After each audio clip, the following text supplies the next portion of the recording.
Astrobiologist Keith Cowing was one of the first to report about traces of water on Mars nearly 20 years ago. I sat down with him to find out what makes this discovery a game changer.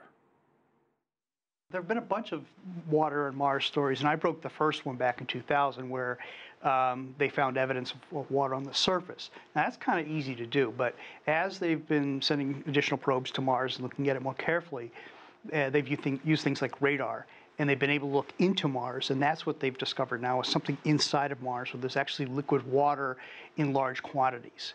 And so it's been a progressive series of things. We find a little bit of water, then more water, then water all over the place. So the significance of this, why is this more significant than the earlier stories? Well, we've known for a long time that there's water all over Mars. A lot of it's in ice. So if you're going to go live there, it's pretty much easy. You go just dig a hole and pull it up and melt it to drink it. But in this case here, it's similar to what we found on Earth. Like in Antarctica, there's some lakes that are deep in the ice, like Lake Vostok. And we've drilled down to those, and we've discovered that even though these lakes have been isolated from the rest of the world for millions of years, there's life in them. And so as a biologist and an astrobiologist, when I hear that they found places on Mars where there's liquid water, lots of it, and it's been liquid for a long time, the lights go off in my head thinking this could be an environment that's conducive to life.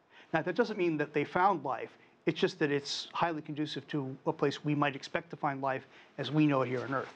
So water is basically the tip of the iceberg. The true story is, you say, it's life. So take us there. I mean, how long does it take to really kind of determine, was there life at some point? Is there life? Well, what they've been doing on Mars for the past 20 or 30 years is a series of probes that have been looking at the surface and looking at rocks, and they found chemicals, organic materials that are likely to only be there because either life left them as they decayed, or they could have been the byproducts of other forms of life. So we're getting closer and closer, but we're just sort of smelling the hints. We're not seeing fossils, we're not seeing footprints or things like that.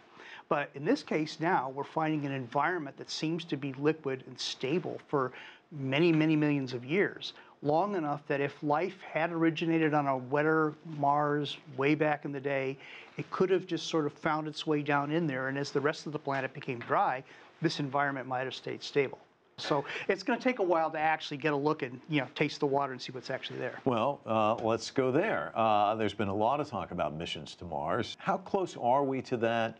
Who's in the race? Is it going to be private? Is it going to be countries? How long is it going to take? I mean, there are a lot of questions. This has always been something we could do. It's just that you sort of have to have the commitment in place. You have to have the budget in place. And then as one president is changed with another, or Congress is changed with another Congress, you got to keep that commitment going. So NASA for a while had this charter to go on the journey to Mars. And then President Trump came in and they said, no, we're going to go back to the moon.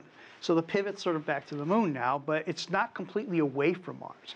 And as you would normally look at these things, you'd say, oh, well, the government, NASA or European Space Agency, would spend zillions of dollars on these big spaceships and send civil servants to another planet. Now you got somebody like Elon Musk who's building these big rockets in Long Beach, and he's talking about launching crews to Mars in a matter of a few years. One final question before we let you go. Space is vast, it's huge, but Mars has a certain fascination for people who love space. Why do you think that is?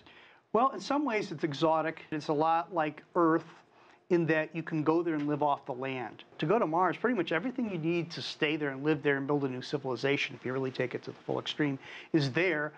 And maybe the science fiction about Mars tends to be more compelling because a lot of people who are building these spaceships, starting with Elon Musk and Jeff Bezos, read a lot of science fiction and they never got it out of their head. Now they have the money to make it real, and they're doing their best to try and do that. Yeah, science fiction becoming reality. Keith, thanks so much. My pleasure.